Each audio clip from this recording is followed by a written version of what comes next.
Hello and welcome back to Getting Handsy. This is going to be another video where hopefully you can't hear my 3D printer over there because it's just plugging along on a little screw storage system that I need. So anyway, I was looking through my emails and I pulled up the weekly Conquest email I get, and I realized we haven't talked about how awesome they are yet. Their models are just some of the best out there, and they've got some really cool in-process lore. As seen by the email, lots of events going on. But what I was trying to get to was each month they each week they show what new models are coming, and that reminded me, that we haven't talked about them.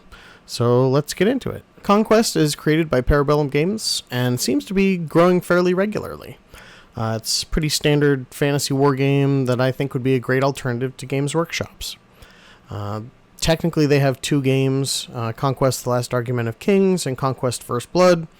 Argument of Kings is more the full-scale war game, similar to like Age of Sigmar, Warhammer Fantasy, Old World, etc. But then First Blood is kind of like the skirmish scale, I guess. So I guess it would be like Warcry. The lore seems to be growing constantly. Currently, they've got 8 factions, and there's a whole page on here where, you can go read about what they've got going on. And since I still think it's a fairly young game, they're constantly adding stuff, and actually, you can help with that because they have a living world. Basically, they put little story segments up, and then you go vote on how you think they should be resolved. So, like, this isn't the story stuff. This is like the current lore, the history, stuff like that. And then currently they have these active stories where you can go read a little section and then vote on how you think they should move forward. So I've done this one, and then after you've voted, it shows what the current votes are going, and then it gives you this like reward currency, I guess, which I'm not sure how that works because right now you can't get any, but supposedly, like up here, it says you can get prizes, discounts through the rank system. So hopefully that'll be pretty cool if it gets working. As I've stated in like my Mantic video, I love reward systems. I think they are a way to keep things fresh and get people buying more stuff so that they can get those rewards. So it's a cool concept. As with Mantic, Conquest rules are all free online. You can download all of them as PDFs. They've got all of the army lists as well for each of their 8 factions. Even, FAQs and updates, all that stuff is in there. Same with First Blood. And then they've also got like fun campaign type of stuff that I think come in like the starter packs, starter sets, or like Christmas stuff. That's what those seem like. Here's what those look like. Oh, if it'll load. So they've got PDFs of all the rulebooks, like I said. Full thing, 100 and some pages, everything in there. And then they have the faction rulebooks as well. This is what one of them looks like for the Sorcerer Kings. Goes through all the units, everything, all their rules. Fun stuff. If you're looking for a physical rulebook, they've got those too. $15 will get you a softcover physical book. I don't think they have hardcover, which is fine. I'm okay with softcover. They've got both the First Blood and Conquest, or the Argument of the Kings. And they seem to be significantly cheaper than a rulebook from Games Workshop. Because, like, here's the new Old World rulebook, physical, $70, which is... it's just completely insane to me to pay $70 for a rulebook. Sure, it's almost triple the size, I guess, but it seems insane to me. And this is even fucking worse at $52 for a PDF or ebook, I guess. I just don't even. And then on top of that, you have to go buy the book for the factions, and that's another $50, or $38 for the digital PDF ebook. Like, I just don't even know anymore. It's just so absurd. Well, anyway, I've glanced through the rules. They seem, pretty standard for a fantasy war game. Two sides picking armies of equal size, fighting to win some sort of scenario. So there's scenarios back here. Pretty standard, getting victory points, all that fun stuff. So there are three big changes versus what I remember of how Warhammer played. The first one is actually that all of the models are basically in these, they call them stands. They remind me of kind of like those old rectangular movement bases that you'd move your formations of troops together with, so you didn't have to like push 20 some models by themselves type of thing. And they look like this. So like this is a stand, and the stand is of 4 models, so 3 stands. That's for like the light units. These I think were brutes, so it's like 1 per stand. Cavalry's the same way, 1 per stand. And then I think this was a heavy for 1 per stand. And then these I think are new with the chariots, and technically it's the same like size as these, it says, but it looks like they have 2 stands per 1 model. So I'm not sure how that works. That was new. I don't even remember this from when I bought my guys. So the second big difference is that it has alternating actions. So like one unit makes a move, or one player makes a move, and then the other player gets to respond. Back and forth, so on, etc., etc. I think that style of gameplay has always made way more sense to me, since, I would think in a battle, if you saw your opponent doing something, you would then try to counter immediately, not wait until they've moved their whole entire army, and then, slowly act. Then from there, the last big difference that I noticed is that all units don't come onto the battlefield at once. So there are reinforcements, but they're very specific, sort of. I guess the easiest way is that they have this class. Each model has a class. It goes from light to medium to heavy. I don't know where a heavy one is real quick, but light to medium. And basically, that size, it's like a size, or I suppose potentially speed, because maybe there's a larger thing that's can move faster type of thing. But this affects when they enter the battlefield. And there's a whole section on that, like each round you roll to see if they come on, and so on, so forth, stuff like that. But that seems like it would add a whole strategic element to the game that, I don't think is really in Warhammer. There are reinforcements in Warhammer, but it's not quite like this. But so I think there'd be like an overall strategy where you'd have to think about, do I pump out these smaller light units that'll get out on the battlefield quicker, or do I wait for a medium or a heavy later in the game? And I'm not sure how it actually plays out in the game, but in theory it sounds like a cool concept that would add a lot of depth to the gameplay. So the last thing I wanted to show was just some of their models and some of the factions, and compare their prices with Warhammer Old World, the new fantasy that's coming out for Games Workshop. But I've got to show one big thing first, and that is that Conquest has 38mm models compared to Games Workshop's 28 or 32, whatever they're saying they have now. So that's a bit larger, just in comparison, and actually, I have some pictures. So, here are some Spire that I got a while back from Conquest, and then here's some super old Tomb Kings. They are, drastically different in size. And I think that makes them easier to put together and to paint, theoretically, because, larger space makes details easier to paint.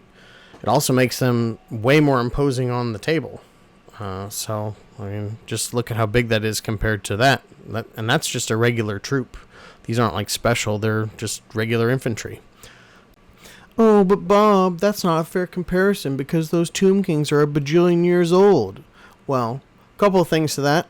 I don't think the new Tomb Kings, and I'm putting new in quotes, I don't think the new Tomb Kings are even new sculpts for the most part, because most of these look almost exactly like what I had, 20 years ago, but with maybe some new bracelets and stuff.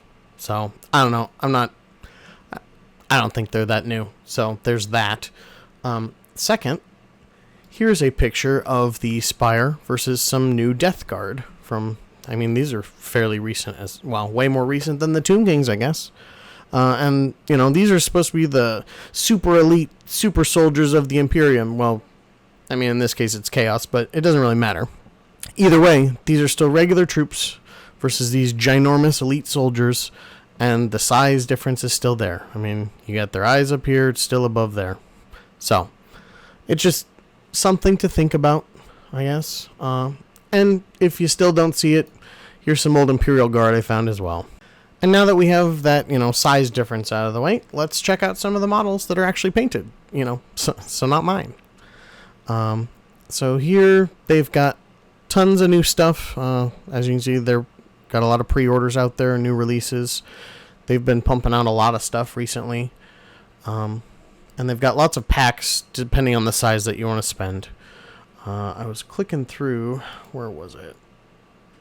Well, I won't do it in here, but anyway, they've got these 2-player starter sets with 2 different factions. Basically, this would be like 3 separate units plus, I can't remember if they call them heroes or champions, something like that, you know, or it's some sort of leader. But so they've got, you know, 3 units on each side and then the leader, for $190. It's not cheap, significantly not like Mantic cheap, but I still think it's probably a better deal than most of the 40k boxes or Warhammer boxes. I guess I think I have those up. $290. At least it includes a rulebook, I guess, which, as we showed before, that's expensive. Or was that back here? $70.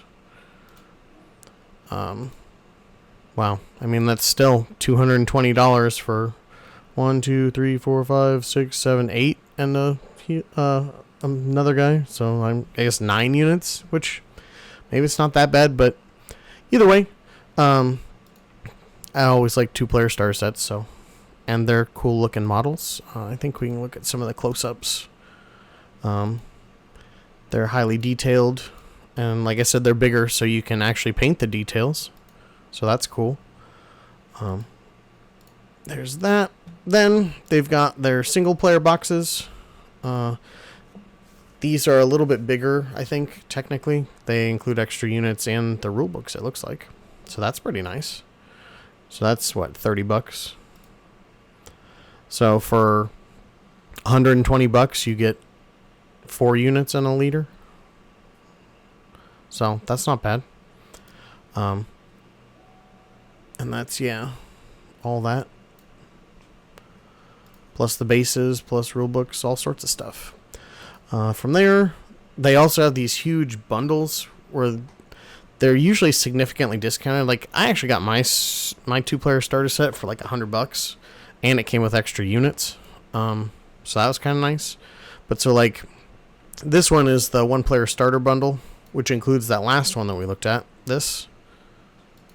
But also includes this secondary, like, expansion box. So it comes with a whole bunch of extra units that are their own separate box. So, yeah, down here they'd be separately almost $300. Down $50, basically. So it seems like a pretty good deal. From there, I was just looking at kind of some of the model sizes, or the, I guess, unit sizes and how much they cost on Warhammer, the Old World. And then, like, compared to this, and I know it's not quite the same, but, like, I was just looking at these. I swear when I got my goblins, and I'm pretty sure these are the exact same sculpts that I have. It was like 20 of these for $20 or $25. Now you've got 40 for $80.